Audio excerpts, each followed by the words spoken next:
সর্বশেষ আমরা যে পরিস্থিতিটি এখন দেখতে পাচ্ছি, মাল্টিমিডিয়া সাংবাদিকদের 5 আগস্টের আগের যে ভূমিকা এবং পরবর্তী যে ভূমিকা, তো কিছু জেলা থেকে এবং ইউনিয়ন পর্যায় থেকেও দেখছি কিছু ছাত্রলীগ যুবলীগ নেতা এখন এসে ঢাকায় মাল্টিমিডিয়া সাংবাদিক হচ্ছেন। তো তাদের ছবি, তাদের ফুটেজ, তাদের সকল তথ্য আমাদের কাছে আছে। তো আমরা সবিনয় অনুরোধ করব, কোনো রকম বিশৃঙ্খলা তৈরি করার চেষ্টা করবেন না। সাংবাদিকদের কাজ সাংবাদিকদের করতে দেন। আপনারা সাংবাদিকদের সাথে ছবি তুলে সেগুলো আবার ব্যবহার করছেন সাংবাদিক পরিচয় দিয়ে, সেটা খুবই নিন্দনীয় কাজ। সেটা আমরা খুব সহজেই মেনে নিব না ইনশাল্লাহ। ভাই যে আন্দোলনের মুখ্য ভূমিকা পালন করেছেন আমি দেখেছি প্রত্যক্ষভাবে, সে আমাদের সাথে প্রায় 4 থেকে 5 বার জুলাই এবং আগস্টের শেষ সময় যখন আন্দোলন খুবই ভয়াবহ অবস্থা, কেউ বাসা থেকে বের হতে পারছে না, সেই মুহূর্ত আমরা একসাথে বসে আমরা আলোচনা করি। তো সেই সময় যে কাজগুলো ছিল, যখন ইন্টারনেট বন্ধ হয়ে যায়, কোনো তথ্য আদান প্রদান কোথাও কোনো কিছু হচ্ছিল না, তো আমরা যে পরিকল্পনা করেছিলাম, আমরা মূলত চেয়েছিলাম যে আন্দোলনটা সফলভাবে হোক। যে পরিস্থিতি তৈরি হয়েছিল, আমাদের সাংবাদিক ভাইদের হত্যা করা হয়েছিল, আমাদের ছাত্র ভাইদের হত্যা করা হয়েছিল, আমাদের বোনদেরকে হত্যা করা হয়েছিল, সেই যে হত্যাযজ্ঞ চালিয়েছে তার আমরা একটা শেষ দেখতে চেয়েছিলাম। তো সেই শেষ দেখতে চাওয়ার প্রেক্ষাপট থেকেই মাল্টিমিডিয়া সাংবাদিকদের যে প্ল্যাটফর্ম, এখন এমআরএ আছে, সে সময় এমআরএ ছিল কিন্তু সে সময় তারা অ্যাক্টিভ ছিলেন না।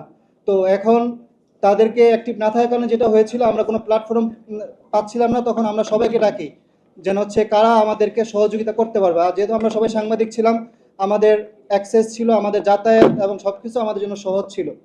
তো সাংবাদিকরা যে কাজটা করেছিল, তখন আমরা যাত্রাবাড়ি থেকে সাইনবোর্ড থেকে শুরু করে একদম উত্তরা পর্যন্ত একদিকে, একই সাথে আমাদের আমিনবাজার থেকে শুরু করে আমাদের কেরানীগঞ্জ পর্যন্ত সবগুলো জায়গাতে আমরা কাজ করেছিলাম যেন যেহেতু আমাদের ঢাকায় সাংবাদিক আছে, আমরা ঢাকার বাইরে কীভাবে কাজ করতে পারি সেই কাজটা নিয়ে আমরা মূলত বেশ কয়েকবার পরিকল্পনা করি।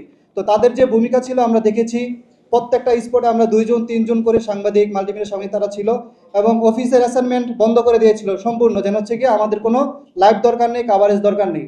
কিন্তু যেটা হয়েছে, তারা মাঠে ছিল, মাঠে থাকার কারণে যে ফুটেজ এবং যে ছবি সব কিছু আমাদের কাছে সংগ্রহ ছিল। আমাদের মুসাদ্দেক ভাই একটা কথা বলেছে কিছুক্ষণ আগে, সে হয়তো গুম হয়ে যেত বা তার অস্তিত্বে খুঁজে পাওয়া যেত না। মাল্টিমিডিয়া সাংবাদিকদের সেই সময়কার যে ছবিগুলো, যে ফুটেজগুলো, সেগুলো এখনও আমাদের কাছে সংরক্ষিত আছে আলহামদুলিল্লাহ। তো সেগুলো আমরা এখনও দেখছি, সেগুলো পর্যবেক্ষণ করছি। তো মাল্টিমিডিয়া সাংবাদিকদের পাশে যারা ছিলেন, থাকবেন ভবিষ্যতে, তাদের যে ইস্যুটা না বললেই নয়। মাল্টিমিডিয়া সাংবাদিকদের নিয়ে কিছু বৈষম্য আমরা সবসময় দেখে আসছি। আমি মাল্টিমিডিয়া সাংবাদিক না, কিন্তু যেটা আমি ফিল করি, তাদের যে বৈষম্যটা, তাদের ঢাকা সাংবাদিক ইউনিয়নে বলি বা ডিআরইউতে বলি, বিশেষ করে ডিআরইউতে তাদের সদস্যপদ দেওয়া হয় না। তারা 5 বছর 7 বছর সাংবাদিকতা করছে, অথচ তাদের কোনো সদস্যপদ দিচ্ছে না। একটাই পরিচয়, তারা মাল্টিমিডিয়া সাংবাদিক, তাদের পরিচয়, তাদের সদস্যপদ দেওয়া হবে না। তো এটা আসলে হইতে পারে না। আমি শহীদ ভাই এখানে আছেন, তো ঢাকা সাংবাদিক ইউনিয়নের পক্ষ থেকে আমি চাই একটা আলোচনা নিয়ে আসা হোক, ডিআরইউ ডিউজে প্লাস ক্রাব কেন্দ্রিক, একসাথে বসে কীভাবে তাদের সদস্যপদটা দেওয়া যায় সেই ব্যবস্থাটা আপনি করবেন। একই সাথে যে তাদের বসার কোনো জায়গা এখন পর্যন্ত আমি জানি তাদের নাই, তো তাদের একটা স্থায়ী অফিসের ব্যবস্থা যদি করা যায় এখানে। আমি আবারও শহীদ ভাইকে অনুরোধ করবো, আসলে সে এখন আমাদের প্রতিনিধি, এখানে সাংবাদিকদের অভিভাবক হিসেবে আছেন, যেভাবে হোক তাদের একটি অফিসের ব্যবস্থা করে দেওয়া। এবং সর্বশেষ আমরা যে পরিস্থিতিটি এখন দেখতে পাচ্ছি, মাল্টিমিডিয়া সাংবাদিকদের 5 আগস্টের আগের যে ভূমিকা এবং পরবর্তী যে ভূমিকা, তো কিছু জেলা থেকে এবং ইউনিয়ন পর্যায় থেকেও দেখছি কিছু ছাত্রলীগ যুবলীগ নেতা এখন এসে ঢাকায় মাল্টিমিডিয়া সাংবাদিক হচ্ছেন। তো তাদের ছবি, তাদের ফুটেজ, তাদের সকল তথ্য আমাদের কাছে আছে। তো আমরা সবিনয় অনুরোধ করব, কোনো রকম বিশৃঙ্খলা তৈরি করার চেষ্টা করবেন না। সাংবাদিকদের কাজ সাংবাদিকদের করতে দেন। আপনারা সাংবাদিকদের সাথে ছবি তুলে সেগুলো আবার ব্যবহার করছেন সাংবাদিক পরিচয় দিয়ে, সেটা খুবই নিন্দনীয় কাজ। সেটা আমরা খুব সহজেই মেনে নিব না ইনশাল্লাহ।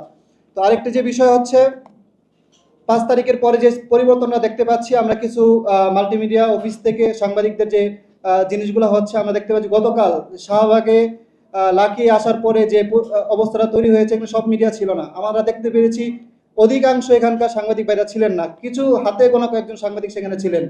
একই সাথে যুবলীগ ছাত্রলীগ হঠাৎ করে মশাল মিছিল নিয়ে বের হয়, সেখানে দেখে আমাদের 2-1 জন ভাই গিয়ে ফুটেজ করে লাইভ দেয়। তো তারা তথ্যগুলো কীভাবে পান, কোন থেকে পান, এই সময়টা এখন আমাদের বের করতে হবে। ফেসিবাসের সেই সময় সেটা পার হয়ে গেছে, 24 হয়েছে, নতুন বাংলাদেশ।